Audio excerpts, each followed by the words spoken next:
Di pesisir utara Kalimantan Barat, terbentang garis pantai yang menyimpan keindahan alam yang luar biasa. Hamparan pasir putih bertemu dengan birunya laut, menciptakan lanskap yang memukau. Kabupaten Sambas, dengan kekayaan alamnya menjadi surga yang tak ternilai harganya, terutama bagi penyu.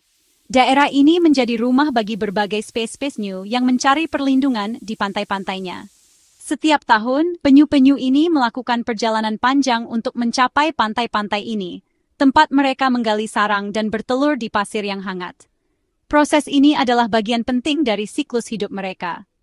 Pantai Palo, dengan keunikan ekosistemnya, adalah salah satu lokasi pendaratan penyu terpenting di Indonesia. Pantai ini menjadi saksi bisu kedatangan ribuan penyu setiap tahunnya. Setiap tahun, ratusan induk penyu kembali ke sini untuk bertelur, mengikuti naluri purba yang membimbing mereka kembali ke tempat kelahiran mereka. Mereka menempuh jarak ribuan kilometer untuk melanjutkan keturunan. Prosesi alamiah ini melanjutkan siklus kehidupan yang telah berlangsung jutaan tahun, sebuah warisan berharga yang harus kita jaga dan lestarikan untuk generasi mendatang. Penyu adalah saksi bisu evolusi bumi. Namun, di balik keindahan dan keajaiban ini, ancaman besar datang dari manusia. Aktivitas ilegal yang mengancam keberlangsungan hidup penyu.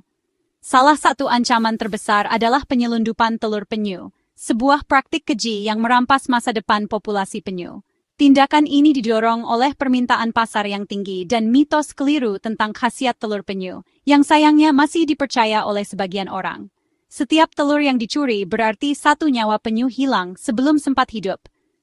Sebuah kerugian besar bagi ekosistem laut dan keanekaragaman hayati. Hari ini, kita akan menelusuri upaya penggagalan penyelundupan besar, sebuah operasi penting untuk melindungi penyu dari kepunahan. Kita akan menyaksikan bagaimana pihak berwenang berjuang di perairan Jawai, Sambas, wilayah yang menjadi jalur penting bagi perdagangan ilegal telur penyu. Ini adalah sebuah pertempuran abadi antara konservasi dan eksploitasi, antara melindungi alam dan mengejar keuntungan sesaat. Mari kita lihat bagaimana kolaborasi erat antara masyarakat setempat dan aparat penegak hukum menjadi kunci keberhasilan dalam memerangi kejahatan ini. Saksikan bagaimana mereka membongkar kejahatan besar terhadap alam, mengungkap jaringan penyelundupan, dan membawa pelaku ke pengadilan. Semuanya bermula dari laporan warga pesisir yang curiga pada kapal motor tanpa nama. Informasi ini memicu aksi cepat tim gabungan PSDKP, TNI AL, dan kepolisian. Mereka menyusun strategi, memetakan rute, dan menyiapkan penyergapan di perairan Jawai. Saat malam tiba, tim patroli menemukan kapal target dan melakukan pemeriksaan. Di dalam palka tersembunyi puluhan keranjang berisi ribuan telur penyu. Penemuan ini menjadi puncak operasi, kemenangan pahit yang menegaskan betapa seriusnya ancaman bagi penyu. Operasi ini membuktikan pentingnya peran masyarakat sebagai garda terdepan perlindungan. Sinergi dan kecepatan menjadi kunci keberhasilan. Setiap detik berarti bagi kelangsungan hidup penyu. 2.568 telur penyu diamankan dalam operasi gabungan. Jumlah yang sangat besar, hasil dari perburuan liar yang merugikan populasi penyu. Telur-telur ini menjadi bukti nyata kejahatan lingkungan yang terorganisir. Setiap butirnya adalah harapan hidup penyu, generasi penerus yang seharusnya berenang bebas di lautan. Namun, karena keserakahan manusia, harapan itu terancam pupus. Satu telur yang gagal menetas, berarti satu individu penyu yang hilang dari ekosistem laut. Nilai ekonomi di pasar gelap bisa mencapai puluhan juta rupiah untuk ribuan telur penyu. Permintaan yang tinggi dari konsumen yang tidak bertanggung jawab menjadi pemicu utama perburuan ini. Harga yang menggiurkan ini membuat para pelaku kejahatan lingkungan tergiur untuk mendapatkan keuntungan besar. Hal ini mendorong penyelundup mengambil risiko besar, mempertaruhkan segalanya demi keuntungan pribadi. Mereka tidak peduli dengan dampak negatif yang ditimbulkan terhadap kelestarian penyu dan keseimbangan ekosistem laut. Penegakan hukum yang tegas menjadi kunci untuk menekan aktivitas ilegal ini. Telur dikumpulkan dari berbagai titik di sepanjang pantai, tempat penyu-penyu betina bertelur dengan susah payah. Para pelaku memanfaatkan momen ini untuk mencuri telur-telur tersebut, tanpa memikirkan dampaknya bagi populasi penyu di masa depan. Pantai-pantai yang seharusnya menjadi tempat aman bagi penyu bertelur, kini menjadi arena perburuan yang kejam.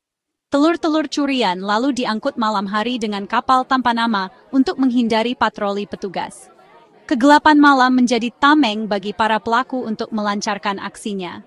Kapal-kapal kecil ini bergerak secara diam-diam, menyusuri perairan yang berbahaya untuk menghindari deteksi. Jaringan penyelundupan melibatkan banyak pihak, dari tingkat lokal hingga internasional. Setiap individu memiliki peran masing-masing dalam rantai kejahatan ini. Koordinasi yang rapi antar anggota jaringan membuat aktivitas ilegal ini sulit untuk diberantas. Mulai dari pencuri lokal yang mengumpulkan telur di pantai, hingga distributor besar yang memasok telur ke pasar gelap. Para nelayan lokal seringkali tergiur untuk terlibat dalam aktivitas ilegal ini karena desakan ekonomi. Sementara itu, para distributor besar memiliki jaringan yang luas untuk memasarkan telur-telur curian. Modus klasik yang sering digunakan adalah dengan menggunakan kapal kecil untuk pengiriman malam hari. Taktik ini dipilih untuk menghindari deteksi oleh petugas patroli. Ukuran kapal yang kecil memungkinkan mereka untuk menyusuri perairan dangkal dan tersembunyi. Mereka memanfaatkan rute tersembunyi yang jarang dilalui oleh kapal patroli. Pengetahuan tentang kondisi perairan lokal menjadi kunci keberhasilan mereka dalam menghindari penangkapan. Rute-rute ini seringkali melewati wilayah perairan yang terpencil dan sulit dijangkau. Tujuan utama dari penyelundupan telur penyu ini adalah kota-kota besar, di mana permintaan akan telur penyu cukup tinggi. Pasar gelap di kota-kota besar menjadi tempat bertemunya penjual dan pembeli telur penyu ilegal. Konsumen yang tidak bertanggung jawab menjadi pendorong utama permintaan ini. Bahkan, tak jarang telur-telur ini diselundupkan hingga ke negara tetangga, di mana harga jualnya bisa lebih tinggi. Jaringan internasional yang terlibat dalam penyelundupan ini membuat upaya pemberantasan menjadi semakin kompleks. Kerjasama antar negara menjadi sangat penting untuk mengatasi masalah ini. Memutus rantai penyelundupan ini membutuhkan strategi yang menyeluruh dan terkoordinasi. Penegakan hukum yang tegas harus dibarengi dengan upaya pencegahan dan edukasi kepada masyarakat. Kerjasama antara pemerintah, masyarakat, dan organisasi non-pemerintah menjadi kunci keberhasilan dalam melindungi penyu dari kepunahan. Bukan sekadar penangkapan di lapangan, tetapi juga upaya untuk membongkar seluruh jaringan yang terlibat. Penangkapan para pelaku di lapangan hanyalah langkah awal dalam upaya pemberantasan kejahatan lingkungan ini. Upaya yang lebih besar adalah membongkar jaringan yang lebih besar dan menangkap para aktor intelektual di balik layar. Setiap operasi adalah langkah penting dalam membongkar jaringan kejahatan yang telah lama beroperasi dan merugikan lingkungan. Investigasi yang mendalam dan berkelanjutan diperlukan untuk mengungkap seluruh jaringan yang terlibat. Dengan membongkar jaringan ini, kita dapat melindungi penyu dan ekosistem laut dari ancaman kepunahan. Penyelundupan telur penyu mengancam kelestarian spesies yang sudah rentan. Dari ribuan telur, hanya segelintir yang akan bertahan hingga dewasa. Pencurian membuat regenerasi hampir mustahil. Penyu berperan penting menjaga kesehatan padang lamun dan terumbu karang. Hilangnya penyu mengganggu keseimbangan ekosistem laut, menurunkan keanekaragaman hayati. Perburuan telur juga bisa mengacaukan rasio jenis kelamin penyu, memperparah ancaman kepunahan. Dampak ekonomi terasa, ekowisata penyu yang berpotensi menguntungkan masyarakat bisa hilang. Melindungi penyu berarti menjaga ekosistem dan sumber penghidupan pesisir. Setiap telur yang diselamatkan adalah investasi untuk masa depan laut Indonesia. Konservasi penyu adalah tanggung jawab bersama. Setelah telur diamankan, tim PSDKP KKP bekerja sama dengan WWF Indonesia dan Pokmaswas lokal. Telur dipindahkan ke fasilitas penetasan semi alami di Pantai Palo, dirawat dengan hati-hati agar tetap layak menetas. Pokmaswas, masyarakat setempat yang terlatih, menjadi garda terdepan merawat telur hingga menetas. Relokasi ke sarang buatan dilakukan dengan cermat, meniru kondisi alami. Lokasi penetasan dijaga 24 jam dari predator dan ancaman manusia. Pemerintah dan mitra memantau suhu dan kelembapan sarang untuk memastikan tingkat keberhasilan tinggi. Tujuan akhirnya, tukik-tukik sehat kembali laut memperkuat populasi penyu. Kolaborasi ini jadi model ideal konservasi di Indonesia. Penegakan hukum berjalan tegas, nakhoda dan awak kapal langsung ditahan. Para pelaku dijerat Undang-Undang Konservasi, terancam penjara hingga 5 tahun dan denda besar. Proses hukum dikembangkan untuk membongkar jaringan lebih luas, memburu pemodal dan penampung di kota besar. Penindakan rutin berhasil menggagalkan ribuan telur penyu tiap tahun, tapi permintaan pasar masih jadi tantangan. Selain penindakan, edukasi masyarakat sangat penting untuk menekan permintaan. Sanksi tegas diharapkan memberi efek jera dan memutus rantai kejahatan. Penegakan hukum harus diiringi perubahan perilaku masyarakat. Perlindungan penyu butuh aksi nyata di semua lini. Di Pantai Paloh, sebuah kisah penantian panjang akhirnya mencapai puncaknya.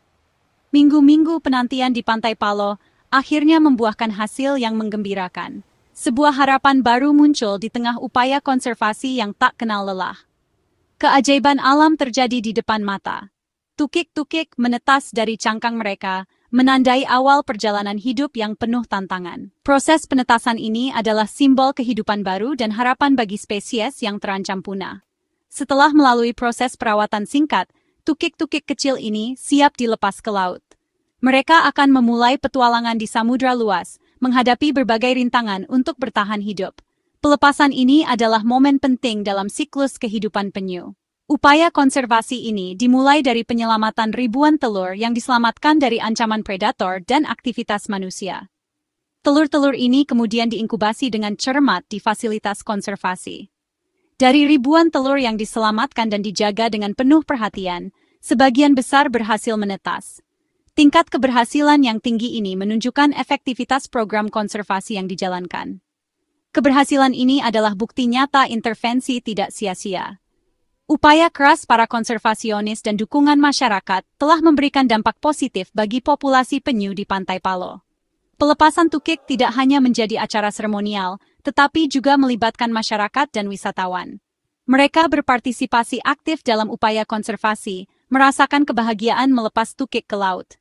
Momen pelepasan tukik menjadi momen edukasi dan inspirasi bagi semua yang hadir.